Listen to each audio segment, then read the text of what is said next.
Hi everyone, Congressman Blake Moore here. This past August, in my district work period, I was able to host a roundtable that was one of the most informative and important roundtables that I've done. You know, I've shared a lot about these over the last several years that I'm doing. I love doing them. Great stakeholders in Utah. We got a group of 15 to 20 individuals to talk about the fentanyl crisis in our country. And I was so appreciative to be able to sit back and learn the real issue that's going on here. We had a substantive conversation. It doesn't get marred down in politics, and that's my goal, particularly with this. I did not feel like this was something just to post about. I wanted to share a little bit more substance of what I learned as I dug into this.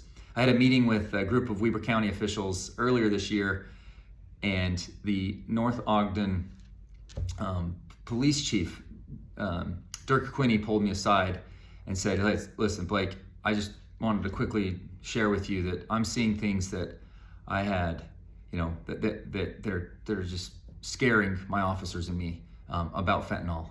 Things that people are dying where they were never even coming close to dying from before, and it's just really tragic." And he shared with me a little bit more detail, and that was the moment where I kind of talked to my team like, we need to be very focused on this, and hosting this roundtable was key in that. So thank you again to Police Chief for all you do for law enforcement across our great state. The key things that I learned, I'll just briefly highlight. As far as drug-related deaths, this didn't even register in the top 10 in 2020, fentanyl. 2021, it was 7th, top 5 by the next year. But in 2023, this has reached the second leading cause of drug-related death primarily for overdose. People do not understand how this has infused into our society, how ubiquitous that it is now.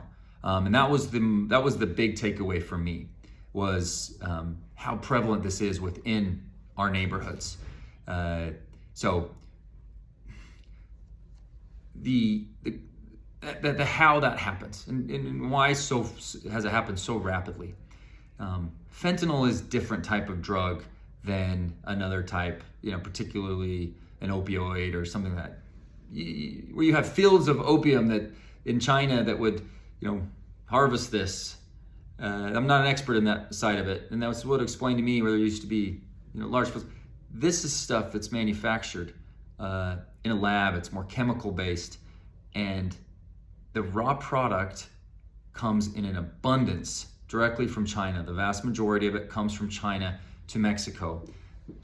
The Sinaloa cartel is now, enters into the equation here, and this particular cartel is notorious for drug trafficking. And they will then run the operation where they take the raw product in, largely from China, Southeast Asia, and then they work to get the product in to the U.S. as well as the network to be able to distribute it. And what was great about this is this wasn't, like I said, it wasn't barred down in politics and everything. And my message is nonpartisan here, in that the product primarily comes through our ports of entry. They have built so much of this product. They don't care if they lose 90% of it through getting seized at the border. And seizures of this particular fentanyl are up hundreds of percent over a short time period. The individuals, the cartels, they don't care about that aspect. They can keep loading more on to different types of delivery trucks. Oftentimes legal trade that goes on, and they add more and more to it. They're able to pay individuals to get that through. A lot of it gets seized, but they overload the system, so you can't even go through the prosecuting of it. It's turned away.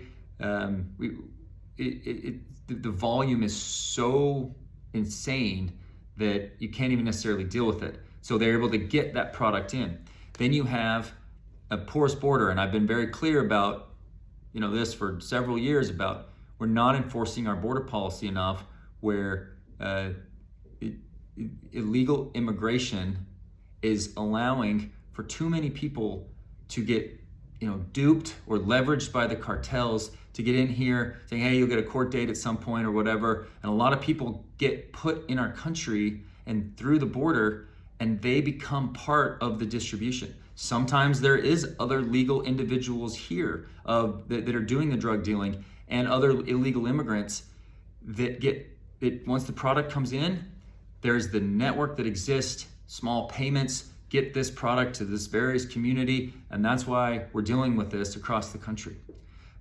This is everywhere in our community, and it is causing major issues with the people that are doing crisis centers, that are advocating for drug addiction recovery.